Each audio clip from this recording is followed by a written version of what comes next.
Dozavimas. Jeigu iškeli tą svorį 20-50 kartų, yra per lengvas. Ir čia dar tik pradžia. Gerai. Judėjimas, svoriai, dabar mityba. Vienareikšmiškai. Šalia fizinio aktyvumo antras ypatingas svarbus reikalavimas – mityba. Viduržemio jūros dieta tam geriausiai tinka. Lietuvoje. Viduržemio jūros dieta.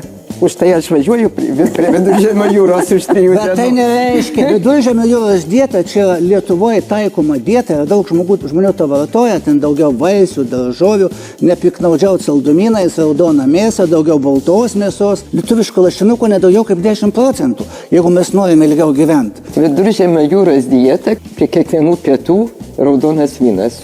Ar čia tinka ar netinka prie tos dietos? Raudonas vynas yra tas prancūzų arba viduržemio jūros atradimas, kuriame yra daug resveratrolių. O resveratrolis labai gerai kovoja prieš uždegiminius procesus. Jis labai gerai tinka. Bet to raudono vyno, norint sveikai gyventi, yra įrodyta, reikia per dieną 50 stiklinių išgerti. Tai mes greičiau, norint sveikatą pastiprinti, mes greičiau sveikatą parasim. Tai dėl to reikia resveratrolių papildų pirkti. Pilna tokių yra. Bet vynas skanių. Ir vyno atkarčiais turbūt. Ačiū.